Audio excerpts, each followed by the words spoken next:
The day Narada thought he was free, there is a kind of spiritual pride that does not look like pride at all. It does not shout, it does not boast, it simply settles quietly into the heart. Warm, comfortable, almost sacred feeling, and that is precisely what makes it so dangerous.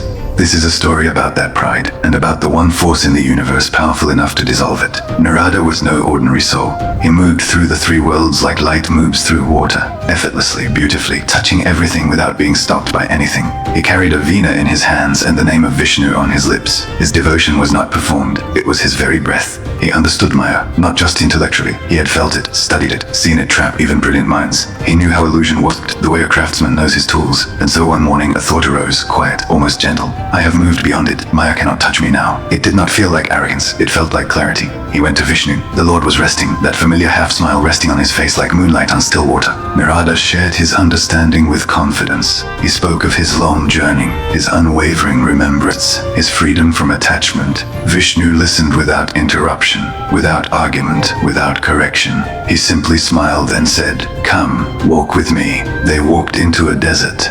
The sun was unforgiving. The sand stretched in every direction, vast, silent, indifferent. Narada, I am thirsty.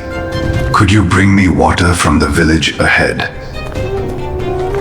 Narada nodded immediately and walked toward a small village shimmering at the edge of the horizon. He knocked on the first door he found. It opened. A young woman stood in the doorway. There was nothing extraordinary about the moment, and yet something shifted. Her eyes were calm. Her presence was quiet and kind. Something in Narada stilled. He asked for water. She invited him inside. One cup of water became a conversation. One conversation became many. Days passed without Narada noticing. The way days pass when the heart has found something it did not know it was searching for. He stayed. He helped her father in the fields. He learned the rhythms of that household. The early mornings, shared meals, the slow evenings.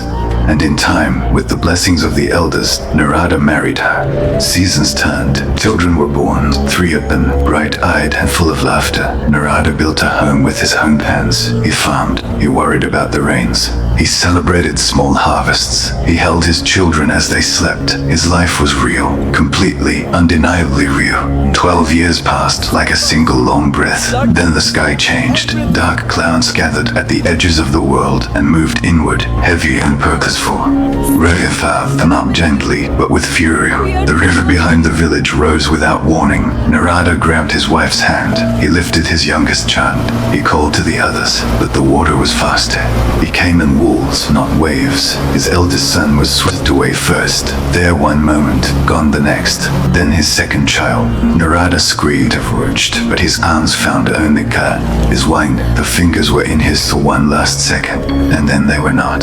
He stood in the wall, completely alone, screamed fast that the flood swallowed whole. And then, silence, not the silence of peace, the silence of disappearance. The flood was gone, the village was gone, his children, his wife, his home, all of it vanished, as completely as a flame pinched between 2 fingers. Narada was standing in the desert, the same relentless sun, the same endless sand.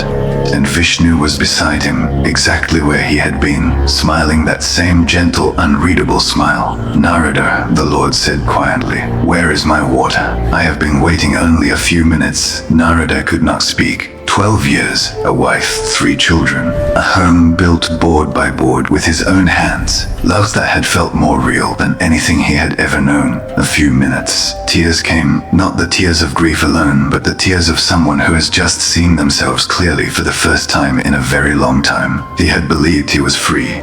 He had believed he stood outside the reach of illusion. And in the space of a single knock on a single door, he had walked straight into the center of it and built a life there. The moment we believe we are beyond illusion, we have already stepped inside it. Narada's greatness was never that he was untouchable. His greatness was that when the truth arrived, however devastating, however humbling, he did not look away. He bowed. And in that bow, his devotion grew deeper than it had ever been before, because real freedom does not announce itself. It arrives quietly, after a long surrender, wearing the face of humility. If this story stirred something within, take a moment to share it with someone walking the same path of reflection. Subscribe to this channel and walk with us deeper into the wisdom the ancient world left behind. One story, one truth, one awakening at a time. Thank you for being part of this journey. We will see you in the next video.